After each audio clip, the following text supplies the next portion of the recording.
E nós já estamos aqui com o senhor Barra Azul, que já está aqui no nosso estúdio e vai conosco conversar um pouco sobre sua história, sobre o repente, como foi que... Eu acho que não foi de repente que esse repente entrou na vida dele, não é isso?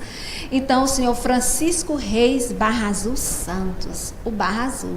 Muito obrigado, seja muito bem-vindo à TV Centro-Sul.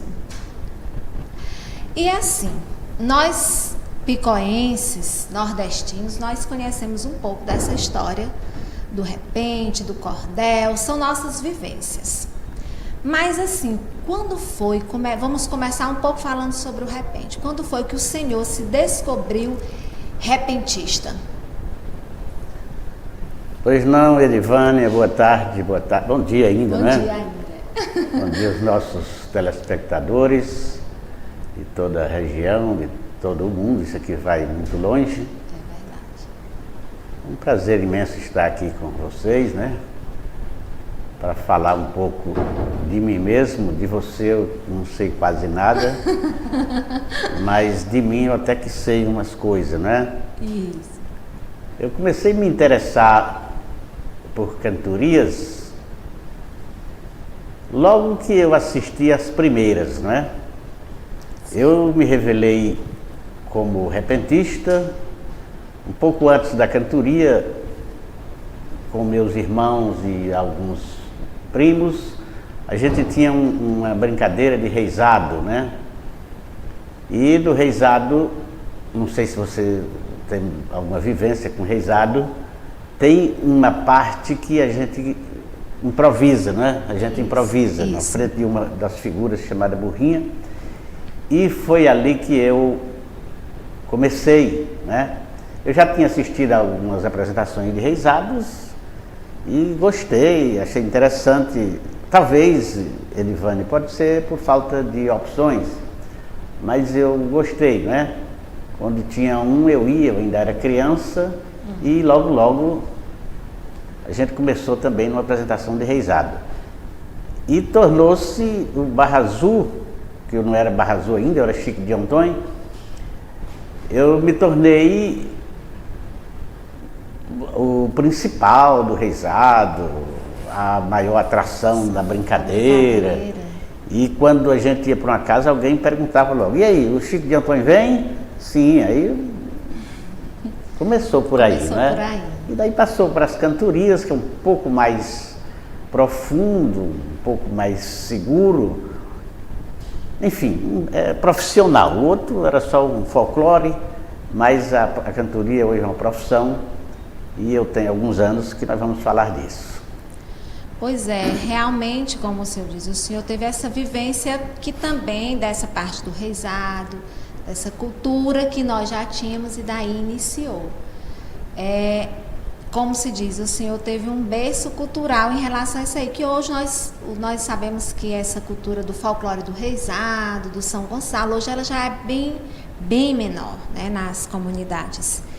E eu acho assim, na minha visão, o repente é uma arte, né? É uma arte e aí vai desenvolvendo, e é uma arte assim, na sua opinião, é difícil? É uma arte difícil?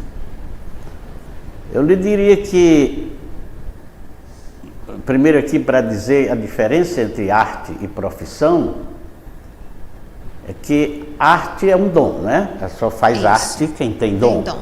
E o dom, só quem dá é Deus e a natureza. É diferente de uma profissão que, uma faculdade de engenharia, por exemplo, qualquer pessoa normal, não precisa nem ser muito inteligente, para fazer o curso, concluir e tornar-se um profissional. Com o tempo pode ser um bom profissional. Uns melhores, né, que além da profissão tem o dom, que tem arte também em tudo, né? Já a arte é um dom que vem acompanhado de um chamado. Se você não tiver nenhuma admiração por aquilo, você nunca vai fazer, não é? Então, é um dom, e o dom é Deus que dá. Obrigado, Deus, por ter me dado o dom de fazer repente. Cantar é repente, tocar é repente, desenhar. Aliás, tudo isso é arte, né? Isso. E muitas outras, escrever e etc. Eu acho que, assim, o senhor falou da questão da arte e da profissão, mas eu acho que os bons profissionais, a gente só consegue exercer quando a gente realmente procura exercer esse dom primeiro. Bons profissionais, eles têm que ter essa dedicação, esse amor, como o senhor falou aí, essa arte, esse dom, exercitar esse dom, né? Então, eu acho assim, que essa questão, o improviso, a rima, a construção da história, porque muitas histórias que são contadas nas cantorias, muitas músicas, elas são histórias, não é verdade? Eu mesmo sou um contador de histórias, Olha né? aí. As minhas composições, talvez 80%, um pouco mais, é contando história, né? Contando história. Histórias que a gente ouviu de alguém que contou, histórias próprias que acontecem com a gente mesmo, ou aconteceu, outras que você ouviu de outra música, gostou da história e não é o autor da música, mas vai fazer uma contando a mesma história. Eu tenho algumas que outros compositores contaram a mesma história também com música, e aí vai, né? Eu sempre tenho dito que para a gente gostar de uma coisa, tem que entender aquela coisa. Enquanto você não entende, você não consegue gostar, né? Então eu comecei a assistir cantorias e comecei a entender e comecei a gostar. E eu, criança, ainda com 8, 10 anos, eu ia às cantorias que tinha lá na região, que não eram tantas, mas se o cantador errasse uma rima, eu já via que ele tinha errado. Aí foi que eu vi que eu estava entendendo o negócio. Eu digo, vai dar para fazer, né? Vai dar pra... Quando foi entendendo das rimas, aí foi descobrindo que então estava no caminho certo. E assim, qual foi a sua história, o seu repente, que o senhor fez, que o senhor contou, que lhe marcou assim, que o senhor sempre, em qualquer lugar, o senhor sempre gosta de cantar, o senhor gosta de lembrar, de recitar, de escrever, de falar? Tem uma aí em especial? A minha primeira canção que eu escrevi, eu ainda não era nem um repentista. Repentista eu já era, mas eu não tinha ainda uma história, eu não tinha começado ainda como profissional. Eu fiz uma canção intitulada Moço Louro. Quer dizer, a canção, o título oficial é Jovem Abandonado, né? Mas tem uma estrofe que fala num louro, um moço louro que tomou a namorada do personagem, né? E esse moço louro ficou famoso a ponto de a canção ficar mais conhecida como a canção do moço louro. Ao invés de falar o nome da canção, Jovem Abandonado, Barra Azul canta a canção do moço louro. Pronto, ainda hoje é muito forte essa história do moço louro, né? E daí começou, eu cantava a canção do moço louro, eu tinha uns 16, 17 anos, e foi no tempo que a gente tinha inserido esse reisado também, e já ia gente lá para casa à noite, lá no interior, para pedir para me cantar a canção do moço louro. E eu já cantava outras canções de outros cantadores, e tinha inclusive uns romances que o povo pedia muito na época, e eu cantava. Deixa eu te dizer aqui, a canção do moço louro tornou-se tão ligada a mim, e eu ligado a ela, que talvez 70%, 80% dos convites que eu tinha era por causa da canção do moço louro. Eu quero aquele menino que canta a canção do moço louro, aí eu ia. A referência ficava sendo... Ficou uma referência no começo, né? Ainda hoje ela é referência, foi gravada por muitos cantadores, uns músicos que não são repentistas, mas também gravaram. E chegou a ponto que numa noite só, numa cantoria, eu atendia 4, 5 vezes o pedido da canção do Moço Louro, né? Aí tem uma historinha aqui que Barra Azul canta a canção do Moço Louro, aí ficou muito normal esse negócio. Barra Azul canta a canção do Moço Louro, eu cantava, daqui a pouco vinha outro, Barra Azul canta a canção do Moço Louro. Aí eu estava uma vez numa cantoria e já tinham pedido algumas vezes a canção do Moço Louro, e veio uma moça Pedi a canção do Moço Louro, mas ela atrapalhou-se um pouco, parece que ela estava um pouco nervosa. Ao invés de ela dizer Barra Azul, canta a canção do Moço Louro, ela disse Barra Loura, canta a canção do Moço Azul. Essa é uma das histórias que tem no meu primeiro livro, Lorota de Cantador, né? Que eu falo muito dessas coisas, principalmente né? De mim. Mas não foi interessante? Demais. Foi um trocadilho que virou quase... Mas deu certo. Deu certo. Mas como é que diz? A comunicação chegou. Pois é. E essa questão que o senhor veio, que o senhor é daqui de perto, né? Do Angico. Eu nasci no Angico Branco, que é daqui a... É no caminho da Gameleira dos Rodrigues, É no caminho da Gameleira dos Rodrigues. Mas eu nasci no Angico Branco, mas com 1 ano de vida, os meus pais se mudaram para o Oiti, que é também um interior daqui do município, e eu cresci no Oiti, não cresci muito, mas o que eu cresci foi lá, e criei um amor, uma adesão pelo Oiti, que eu gostaria de ter nascido no Oiti. Mas eu nasci foi no Angico Branco. E quando por pergunta, eu dizia, sou do Angico Branco. Mas quando eu comecei a ler a Bíblia Sagrada, eu vi que Jesus Cristo nasceu onde? Em Belém. Mas ninguém chama Jesus de Belém, chama Jesus de Nazaré. Não é verdade? Você já observou isso? Talvez não, né? Não é obrigado, né? Mas eu observei. Porque ele nasceu em Belém, mas ele foi criado em Nazaré. E ele teve amor, teve vivência com Nazaré, e o amor dele não era por Belém, era por Nazaré. Aí o povo chama Jesus o belenita, não, chama Jesus o Nazareno, Jesus de Nazaré. Eu digo, rapaz, se Jesus pode, eu também posso. Então eu sou do Oiti mesmo. É o Barra Azul do Oiti, não do Angico Branco. Então o senhor veio, aí depois veio para cá. Nada contra o Angico Branco, eu também tenho amor pelo Angico Branco. É quase o mesmo lugar, só muda um pouquinho. Mas realmente onde a gente nasce, cresce, as nossas raízes ficam realmente mais fixadas lá.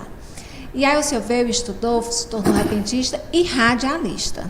Na verdade, assim, como foi para chegar na rádio? Para ser o repentista, o cantador, e aí chegou na rádio com o programa, né? Tarde Sertaneja. Tarde Sertaneja. Eu comecei o programa Tarde Sertaneja no dia 18 de janeiro de 1980. Agora, esse ano completou 41 anos no ar. Já pensou? É uma vida, né? No ano de 2020, nós completamos 40 anos, eu fiz um livro contando a história desse programa, da minha relação, e o nome do livro é o mesmo nome, Tarde Sertaneja, 40 anos, né? E é bastante interessante. Eu tenho muito amor por rádio, gosto muito de comunicação e de escrita também, né? Pois é. Já pega nessa deixa aí, antes desse Tarde Sertaneja, nós tivemos, o senhor fez esse aqui, não é? O Lorota de Cantador, não é isso? Lorota de Cantador, né? De Cantador. Cantador.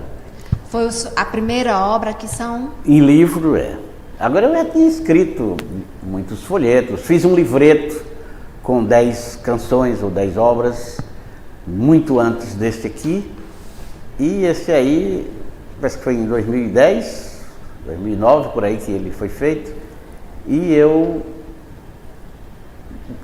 fiz outro, tanto trabalhoso para fazer livro, e eu fiz por amor, mas mais por interesse de publicar mesmo as obras que eu já tinha, né? Tem muitas ainda que não estão publicadas. São poemas, aqui são poemas, histórias. Aí tem uma parte da minha história, essa história que eu contei aqui está aí, e tem outras de quando eu comecei, como começou tudo, as primeiras cantorias, e tem também Lorota, que está escrito aí. Lorota é uma historinha tipo essa que eu contei aqui.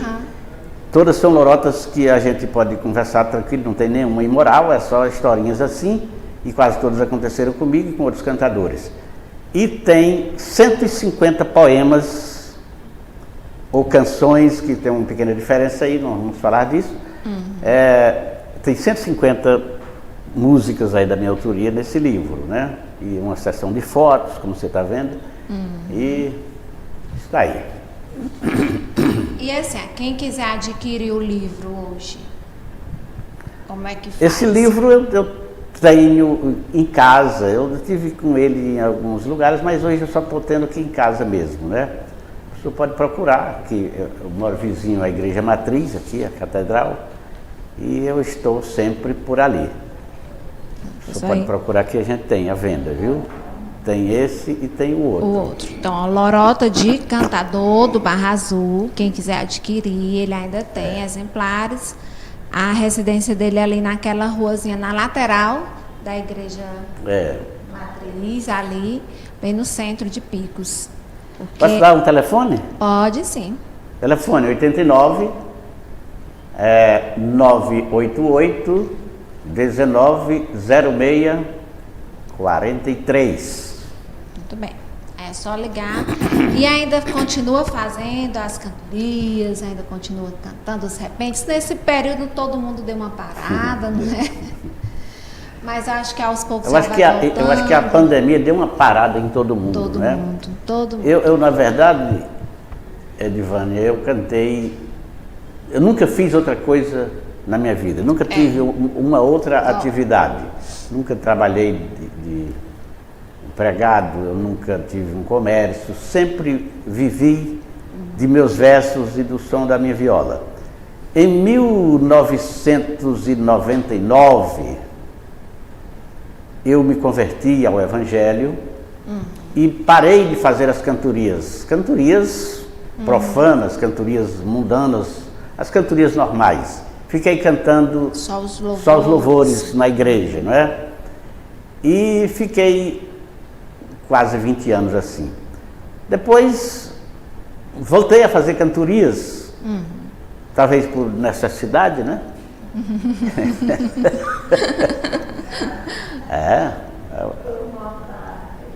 Vontade mais da mulher, mas eu também tinha, né?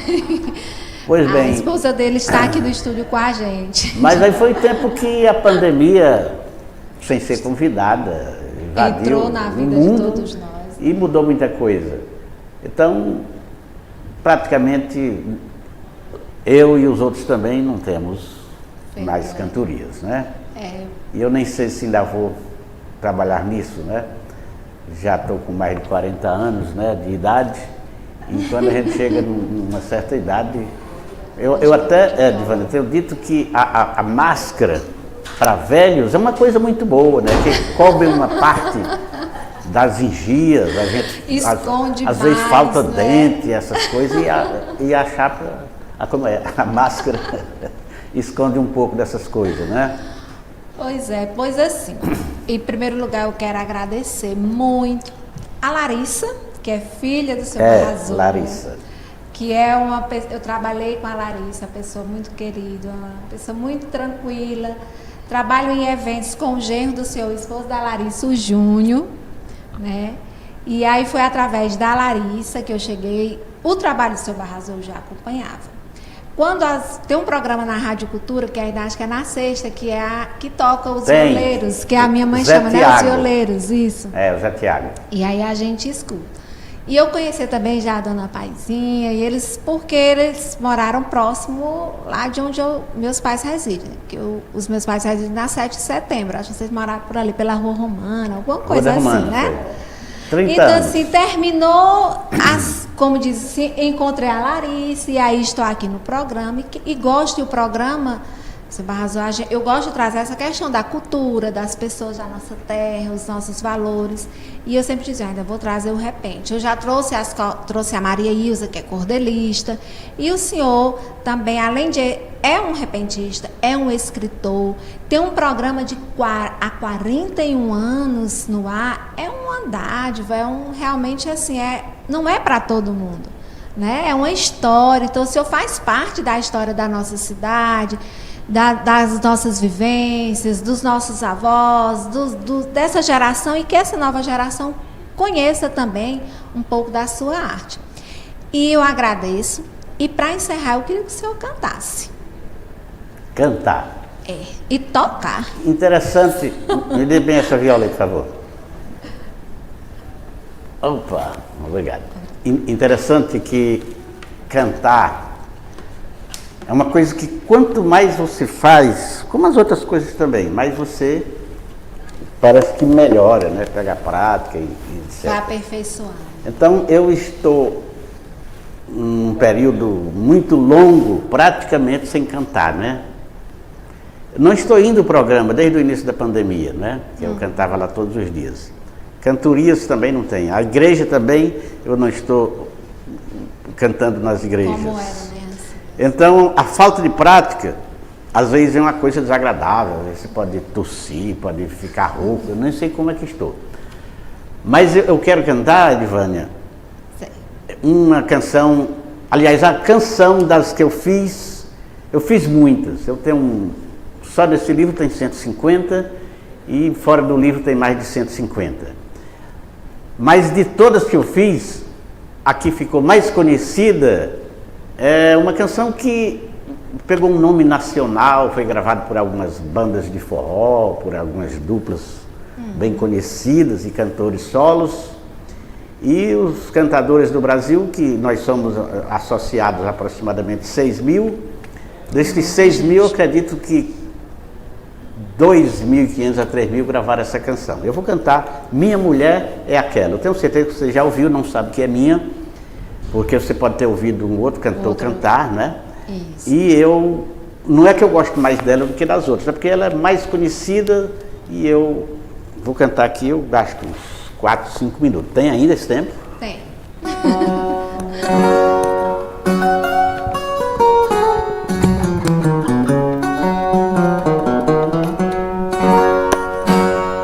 Essa canção foi um amigo meu de São Bernardo do Campo, aliás, de São Caetano do Sul, que tinha um namoro lá com uma mulher casada, coisa que eu nunca tive, só com a minha, né? E ele era apaixonado por ela e pediu para me fazer uma canção contando a história dele. A história dele é mais ou menos o que eu vou cantar aqui. Alguém às vezes pode não entender bem, pensa que foi comigo, mas não, é só um personagem do meu amigo Lulu, lá de São Caetano do Sul.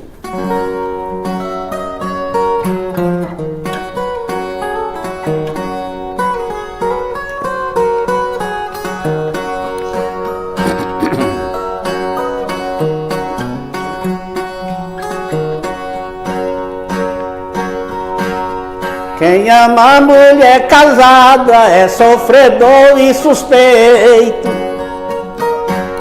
Eu digo porque tem uma morando aqui em meu peito. Tentei me esquecer dela, mas me apaixonei por ela e agora não tem mais jeito.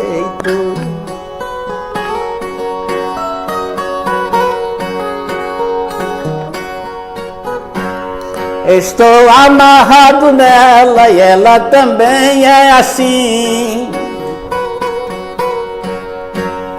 Os olhos dela me dizem que ela gosta de mim. Só penso nessa mulher e se seu marido souber, pode até ser o meu fim.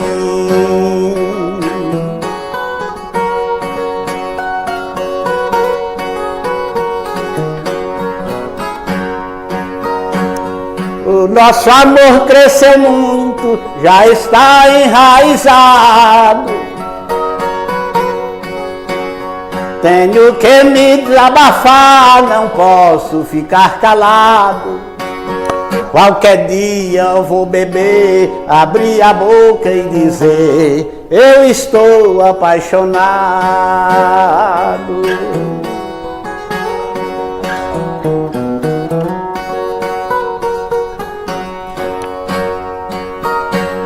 Mulher do tipo menina, frágil, dengosa e sensata. Bem vestida é minha dama, sem a roupa é minha gata. O seu calor me esquenta, seu cheiro me alimenta e a sua ausência me mata.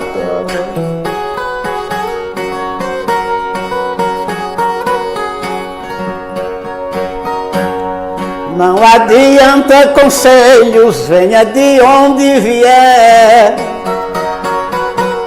dizer que ela é casada, que eu procure outra mulher. Eu amo a ela somente, pois o coração da gente é só quem sabe o que quer.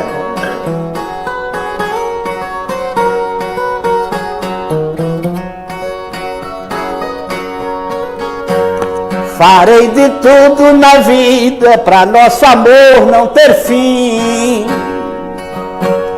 Enfrento até uma guerra se tiver que ser assim.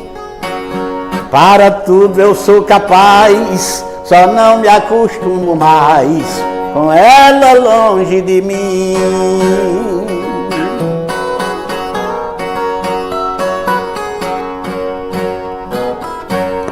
Admiro seu marido, homem da cabeça fria.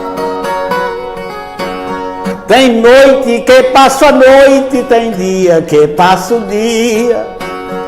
Com ela na minha asa, depois vou deixá-la em casa e ele nem desconfia.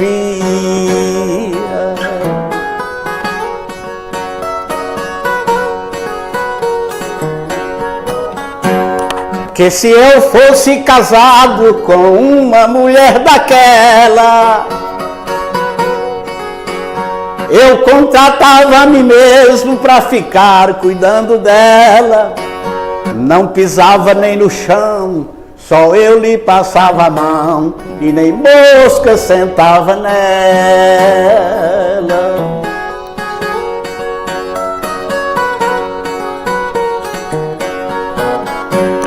Devido a ela ser casada, eu quero tê-la e não posso.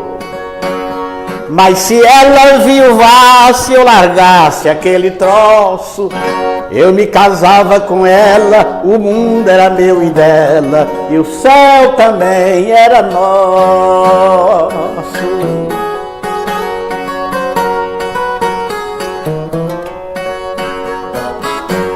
Eu tenho muita vontade de dizer o nome dela, desfilar publicamente, beijando e mordendo ela, os 30 dias do mês, depois dizer pra vocês, minha mulher é aquela. Os 30 dias do mês, depois dizer pra vocês, minha mulher é aquela. Aí, minha mulher é aquela, né? Um amor grande, não era? Pois é, meu irmão. Pois eu agradeço, seu Barra Azul, mais uma vez a sua vinda, a de Paizinha, sua esposa que está aqui lhe acompanhando. Foi um prazer e eu espero, quem sabe de outra vez, novamente receber o senhor no nosso programa. Foi muito bom estar aqui. A gente sempre que participa, parece que a gente se realiza um pouco, cresce mais um pouco. E agradeço muito pelo convite. Quando a gente convida, é porque confia. Obrigado também pela confiança. Com certeza. Deixa para as ordens, viu? Um prazer.